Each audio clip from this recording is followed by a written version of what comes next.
আজকের এই রবিবারের সুন্দর সকালটিতে আমার এই ছোট্ট পরিবারের সকল সদস্যকে জানাই শুভ সকাল। ঠিক সকালটির মতোই যেন সারাটি দিন তোমাদের ভালো যায়, আর সাথে আমারও।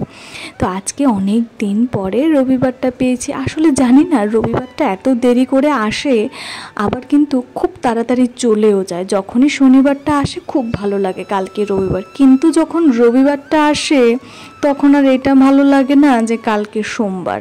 দেখো এই ফুলগুলি কিন্তু নতুন ফুটেছে, এক জায়গাতে অনেকগুলো, আরেক জায়গাতে আছে কয়েকটা। দেখতে কি সুন্দর লাগছে, তাই না?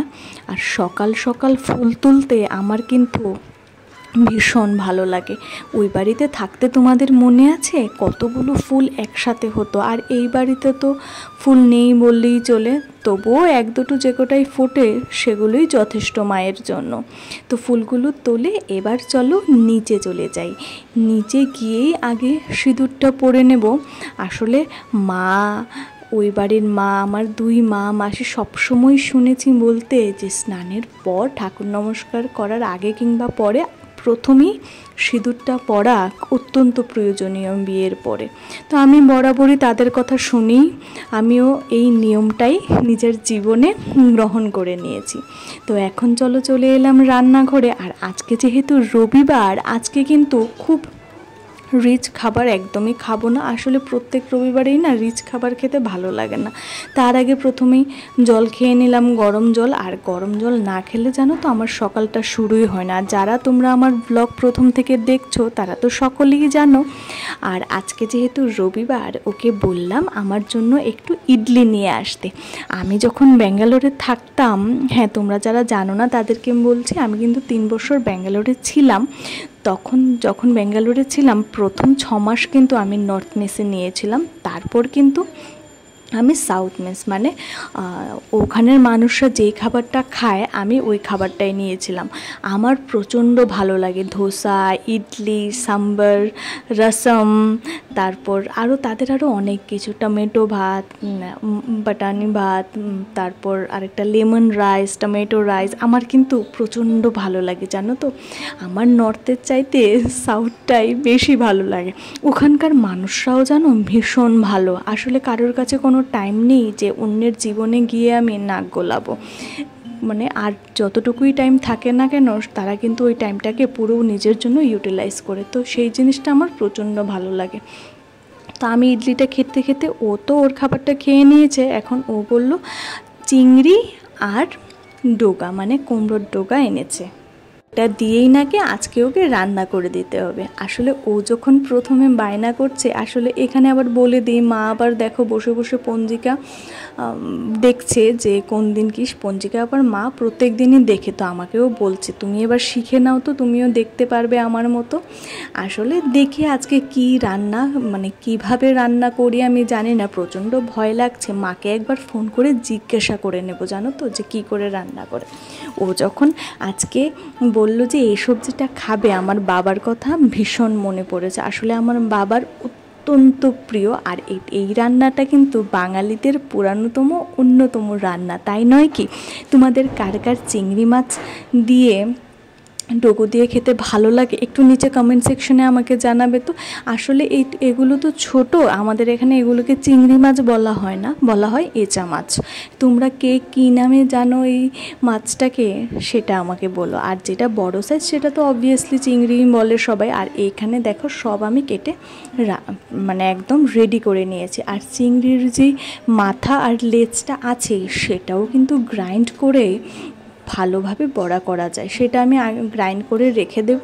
ও আর বাবা আসলে, ও চিংড়ি মাছ কেটে দিয়ে আবার চলে গেছে, তো ও আর বাবা আসলে আমি কিন্তু গরম গরম করে দেবো। আসলে যে কোনো বড়া দেখবে, যে কোনো বড়া ভাজি এগুলো কিন্তু গরম গরম খেতেই বেশি ভালো লাগে, তাই নয় কি? আমার কিন্তু ভীষণ ভালো লাগে গরমে। ঠান্ডা হয়ে গেলে তারপর আর খাবার মজাটাই পাওয়া যায় না। আসলে মাকে আবার মাঝখানে ফোন করে জিজ্ঞাসা করে নিয়েছি যে মা কি করে রান্না করব। আসলে ও আমার কাছে খেতে চেয়েছে প্রথমবার এই জিনিসটা, যদি আমি না রান্না করতে পারি আমার ভালো লাগবে না। তো মা বলল যে প্রথমে ভালো করে কেটে সব কিছু হাতের কাছে রেডি করে রেখে দে, তারপর রান্নাটা শুরু কর। তো রীতিমতো আমি সেইভাবেই শুরু করে দিলাম। কিছু না জানো তো, প্রথমে এইখানে দেখো আমি জিরের গুঁড়োটা একটু বেশি দেবো আর ধনের গুঁড়োটা একদম অল্প পরিমাণে, আর মরিচ সেটা তো যার যেই পরিমাণ প্রয়োজন সে সেইভাবেই দেবে। কেউ একটু বেশি খায়, কেউ একটু কম খায়। ও আর আমি কিন্তু বরাবরই একটু বেশিই খাই, তাও আবার অত্যাধিক নয়, অত্যাধিক শরীরের পক্ষে খাওয়াও ভালো না। তো এটা দেখো আমি প্রথম একটা বাটির মধ্যে জল নিয়ে ভালোভাবে এটাকে মিক্স করে নিলাম। এতদিন না আমি ডিরেক্টলি দিয়ে দিতাম, যখন আমি মার মতো এইভাবে দিই তখন দেখি রান্নার কালারটাও ভালো আসে আর সাথে কিন্তু কষানোটাও কিন্তু খুবই ভালো হয়। তো মা বললো যে আগে কড়াইয়ের মধ্যে পাঁচফোড়নটা সম্বার দিয়ে দিতে, তো রীতিমতো আমি সেটাই দিয়ে দিলাম।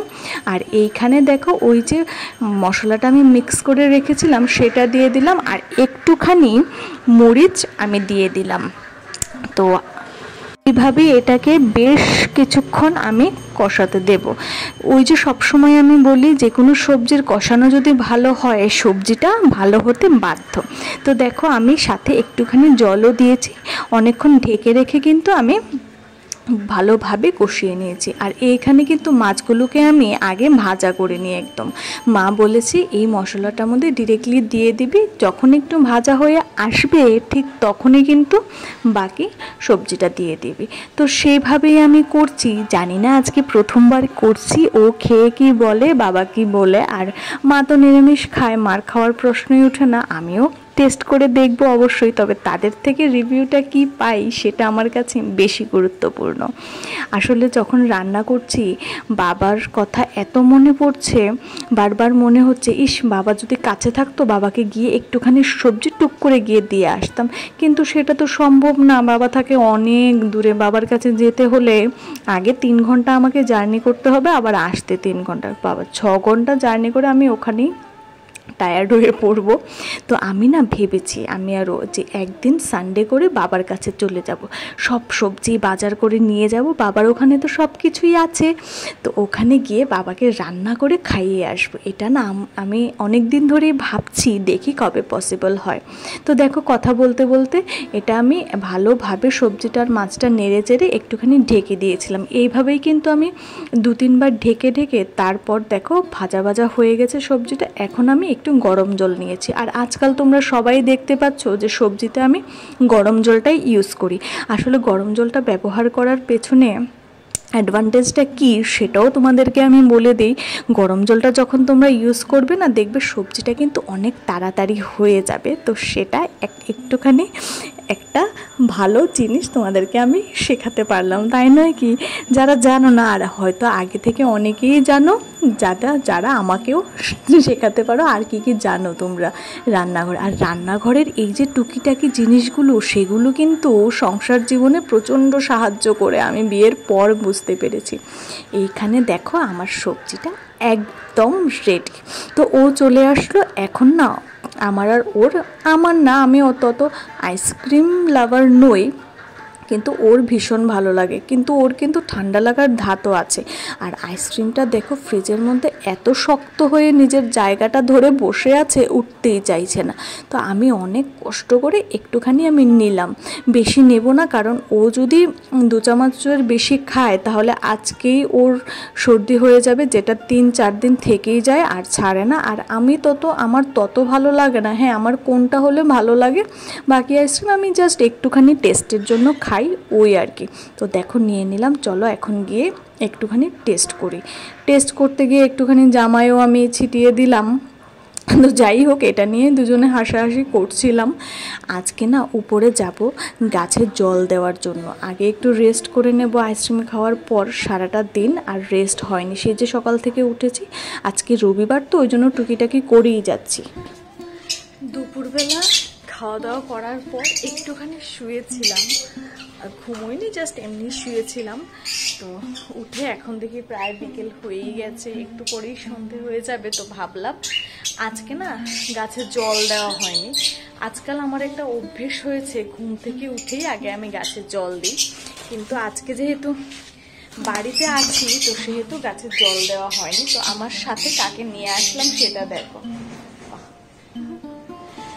এনাকেও আমি নিয়েই আসলাম। তো এনাকে এবার এখানে রেখে দেবো, আর আমিও গাছে জল দিয়ে দেবো।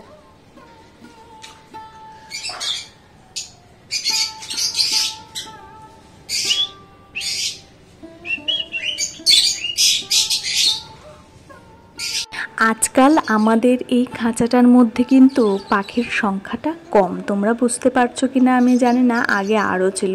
আসলে কি বলো তো, এখন তো আমিও চলে যাই, বাড়িতে থাকি না, আর ও সারাদিন থাকেই না বাড়িতে। তো যত্নের অভাবে, ও বলল যত্নের অভাবে কিছু জিনিস কষ্ট পাবে, সেটা আমার সহ্য হয় না। তো পাশের বাড়ির একজনের বাড়িতে আবার অনেক পাখি, তো ওকেই দিয়ে দিয়েছে পাখি। তো এইখানে দেখো, ওই যে বলছিলাম আজকে গাছগুলোকে ভালোভাবে একটু যত্ন করে নেব। আসলে ওই যে মানুষের সম্পর্ক আর গাছ, আমি আরেকদিনও বলেছি, অনেকটাই সিমিলার। যদি ভালোভাবে যত্ন না করো, ভালোভাবে যদি গোড়ায় জলখাবার না দাও, তাহলে কিন্তু ছেড়ে যাবেই। তো সেই জন্যই আমি সবসময় ধরে রাখার চেষ্টা করি, সম্পর্ক হোক কিংবা গাছ, দুটোই আমার প্রিয়। আর এই গাছটাতে দেখেছো দুটো পেয়ারাও এসেছে। এই গাছটা নাকি বিয়ের আগে ও লাগিয়েছিল। আর এই যে কারি পাতা গাছটা, ওর গোড়াটা পরিষ্কার করে দেওয়ার পর কি ভালোভাবে বড় হচ্ছে। কারি পাতা কিন্তু অনেক সবজিতে লাগে। আকাশটা দেখো কি ভালো লাগছে।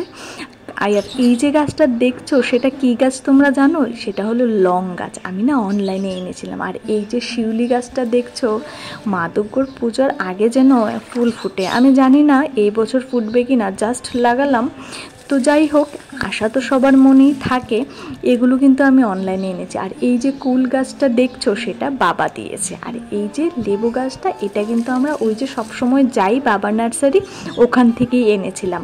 আমার এখানে কিন্তু তোমরা অনেকেই ভিডিও দেখেছো। আর দেখো, দুটো গাছ আমি এনেছিলাম, ওই দিন বাড়ি গিয়েছিলাম।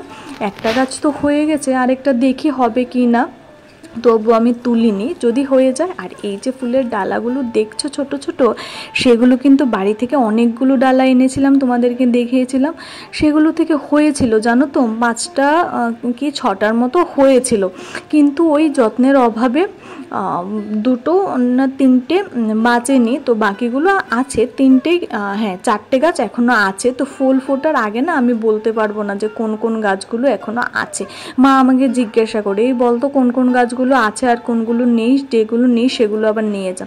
তো আমি বলি, আমি তো ফুল ফোটার আগে বলতে পারবো না, আমি তোমার মতো এত অভিজ্ঞ নই। মা আবার গাছের পাতা দেখলেই বুঝতে পারে যে কোনটা কোন ফুলের গাছ। আসলে বাড়ির মধ্যে সব গাছের সাথেই তো মা ভালোভাবে পরিচিত, তাই। আর এই যে গাছটা দেখছো, এটা অনেক দিন আগে কিন্তু মেশো থেকে এনেছিলাম। প্রত্যেক দিন জানো তো একটা করে ফুল দেয়। তো চলো, আজকের মতো গাছে জল দেওয়া আমার আপাতত এইখানেই শেষ হয়েছে। আর মা তো বাড়িতে নেই, মা গেছে মনসা মায়ের বই পড়তে। তো মাও আস্তে আস্তে অনেকটাই দেরি হয়ে যাবে। তো আপাতত গাছে জল দেওয়াটা শেষ করে নিয়েছি, তারপর দেবো সন্ধে। তো চলো, আজকের এই ব্লগটা, এই সুন্দর মিষ্টি ব্লগটা আমি এইখানেই এন্ড করছি। যদি তোমাদের ভালো লাগে আজকের এই ব্লগটা, do like, share and subscribe. আর আমার এই সকল পরিবারের সকল সদস্যকে খুব সুন্দর একটা শুভ সন্ধ্যা সবাইকে আমি জানাচ্ছি, যেহেতু আমি সন্ধ্যেবেলায় ব্লগটাকে শেষ করছি। তো চলো, কালকে ফিরে আসছি উইথ এ নতুন দিন অ্যান্ড উইথ এ নতুন ব্লগ। আমার কথাটি ফুরুলো, নোটে গাছটি মরুলো।